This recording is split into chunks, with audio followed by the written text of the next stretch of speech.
Bismillahirrahmanirrahim. Assalamualaikum warahmatullahi wabarakatuh.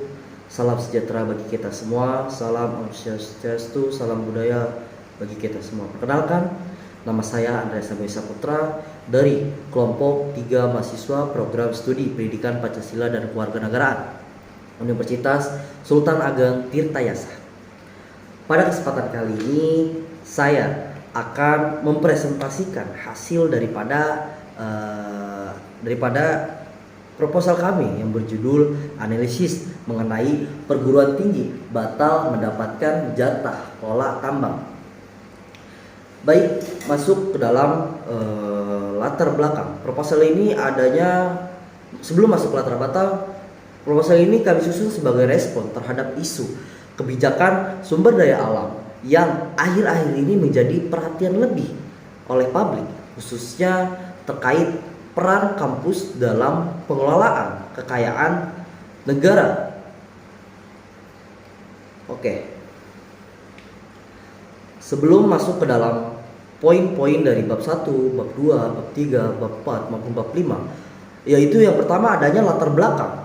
Nah, latar belakang ini menjelaskan adanya terkait sumber daya Indonesia ataupun tambang-tambang aktif dan kampus, mahasiswa dan risetnya. Nah, Indonesia ini adalah negara dengan kekayaan sumber daya alam yang melimpah, mulai dari batu bara, nikel, emas hingga tembaga. Nah, semua ini terbesar dari luasnya dari barat hingga timur atau Sabang maupun Merauke-nya Indonesia. Nah, dalam beberapa tahun terakhir munculnya sebuah gagasan baru. Nah, gagasan baru ini memberikan hak kelola tambang. Nah, hak kelola tambang ini kepada perguruan tinggi yang bertujuan sebagai alternatif pendanaan untuk riset, pengembangan teknologi, pengabdian masyarakat dan mendukung kemandirian institusi pendidikan perguruan tinggi, yaitu di kampus-kampus yang terlibat. Yang saya tahu adanya ITB, IPB, UGM, dan lain-lain. Namun, pada awal tahun ini, tahun 2025, pemerintah dan DPR membatalkan rencana tersebut. Nah, alasannya yaitu pembatalan tidak dijelaskan secara terbuka ataupun secara publik dan di media-media ini. Nah, hal ini menuai kritik dari berbagai kalangan tersebut, termasuk Indonesia Corruption Watch atau ICW yang kita tahu dan para akademisi. Nah, mereka ini menilai keputusan ini syarat kepentingan elit, tidak transparan dan menutup peluang-peluang penting bagi kampus dalam pembangunan ataupun pendanaan riset di nasional.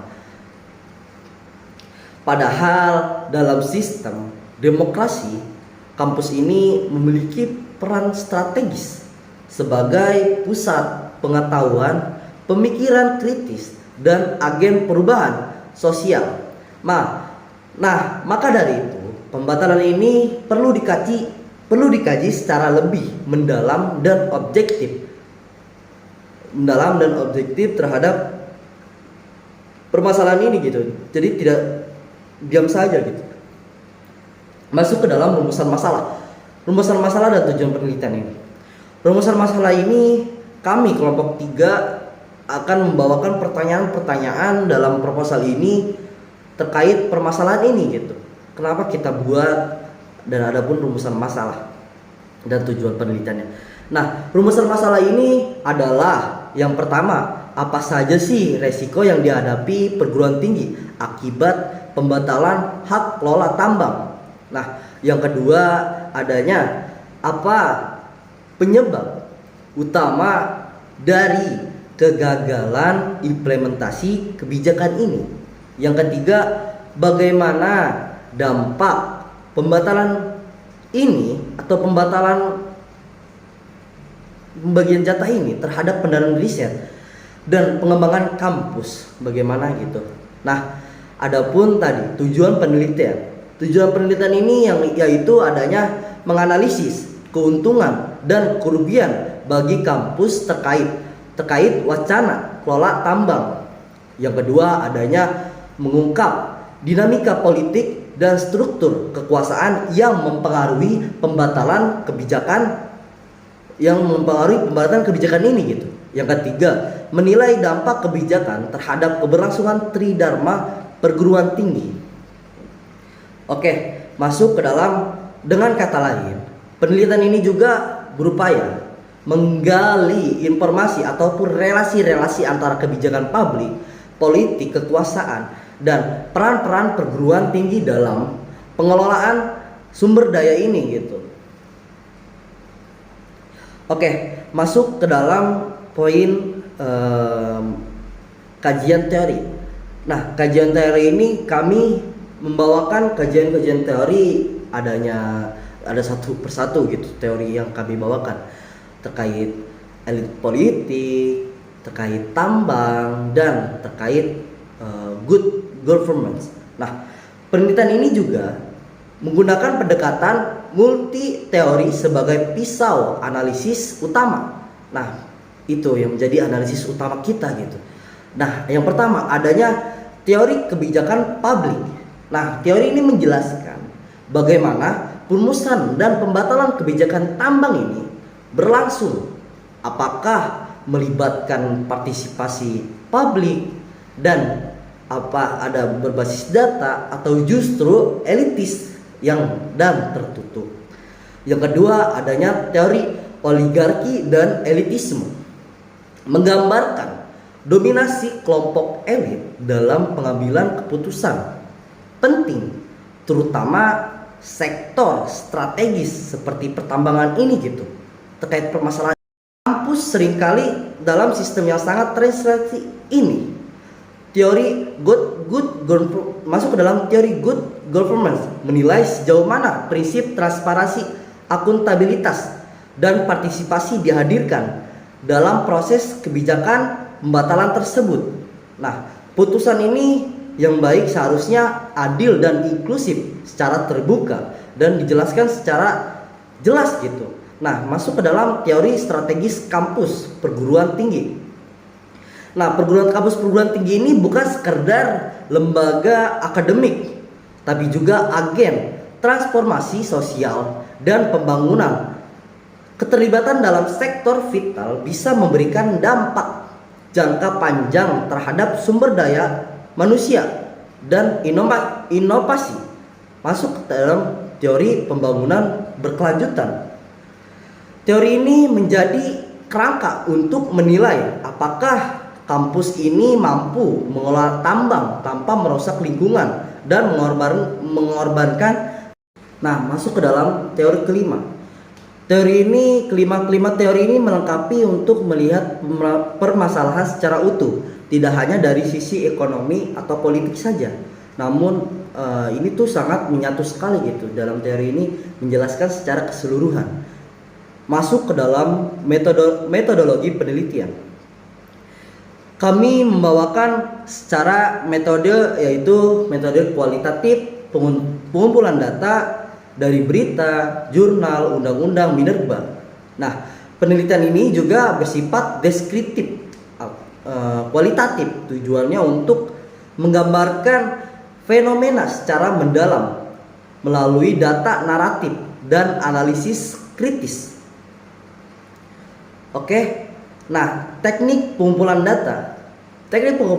Kelompok kami ini ada beberapa teknik, yaitu adanya studi dokumen, adanya undang-undang minerba, naskah akademik, dan draft RUU terbaru, analisis berita dari media kredibel. Nah, adanya wawancara dengan akademisi dan pemerhati kebijakan publik. Nah, kami ada wawancara terhadap mahasiswa perguruan tinggi yang terkait gitu. Kajian literatur ilmiah dan opini pakar. Nah, pendekatan ini kami pilih agar bisa mendapatkan gambaran menyeluruh tentang proses pembatalan serta tanggapan dari berbagai pihak. Jadi ada pun pandangan-pandangan dari masyarakat, dari mahasiswa, ataupun dari universitas-universitas yang terlibat gitu. Nah, masuk ke dalam pembahasan. Pembahasan ini isinya adanya terkait ada isi daripada rumusan masalah, yang kita sangkut pautkan dengan wawancara, nanti adanya rumusan masalah yang kita sangkut pautkan kepada media ataupun berita. Nah, pengumpulan dan analisis data kami menemukan beberapa hal yang penting, yaitu adanya yang pertama, kampus kehilangan peluang strategis dalam mendapatkan pendanaan riset mandiri dari sektor tambang. Ketergantungan pada dana pemerintah dan swasta tetap tinggi gitu. Nah, yang kedua, dominasi oligarki politik tampak jelas dalam pembatalan ini. Kepentingan elit lebih diutamakan dibandingkan potensi kontribusi kampus. Masuk ke dalam yang ketiga. Yang ketiga, adanya kurangnya proses partisipatif dari transparansi dalam revisi Undang-Undang Minerba seperti yang disoroti oleh ICW dan akademisi. Nah, keputusan ini cenderung elitis dan tertutup dari publik. Tidak mau terbuka gitu oleh itu. Di sisi lain, berbagai pakar menyatakan kampus bisa jadi pengolah yang lebih moral dan berbasis ilmu jika didampingi secara regulatif.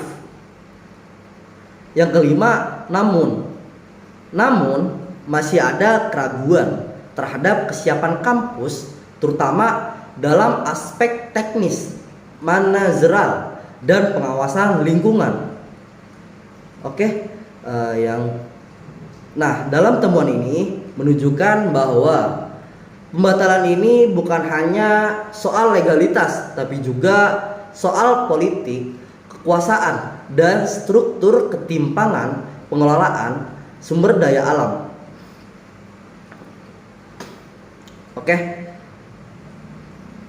Masuk ke dalam poin kesimpulan. Kesimpulan ini kita ambil dari bab 1, bab 2, bab 3 sampai dengan tadi terakhir pembahasan. Itu ringkasan-ringkasan yang kita ambil dari pembahasan ini terkait riset-riset kampus dan tambang-tambang ini gitu. Nah, berdasarkan pembahasan dapat disimpulkan bahwa permasalahan ini menjadi sangat-sangat diprihatinkan. Nah, kampus mengalami kerugian strategis karena kehilangan akses terhadap sumber daya pendanaan alternatif, seperti ada kehilangan beasiswa ataupun penundaan pembangunan gitu. Keputusan pembatalan ini juga belum mencerminkan prinsip daripada teori Kejenteri, good governance. Peran kampus dalam pengelolaan kekayaan negara masih dibatasi oleh kepentingan elit, ekonomi, dan politik. Maka perlu ada reformulasi kebijakan yang lebih adil, transparan, dan berpihak pada pembangunan jangka panjang berbasis ilmu pengetahuan. Nah, maka dari itu permasalahan ini harusnya tidak untuk tertutup gitu, melainkan harusnya terbuka ataupun disiarkan secara publik terkait pembatalan ini gitu. Yang terakhir adanya penutupan. Baik, sebelum menutup daripada video ini, kami berterima kasih kepada teman-teman kelompok 3 yang sudah menyelesaikan proposal ini dalam tahap awal dan terbuka untuk dikembangkan melalui saran dan masukan dari dosen-dosen pembimbing serta teman-teman semua gitu. Nah, terima kasih juga untuk teman-teman yang sudah menyaksikan video saya. Kami berharap penelitian ini dapat menjadi kontribusi kecil untuk mendorong kebijakan sumber daya yang lebih adil dan ilmiah. Kurang lebihnya mohon maaf. Wassalamualaikum warahmatullahi wabarakatuh. Terima kasih.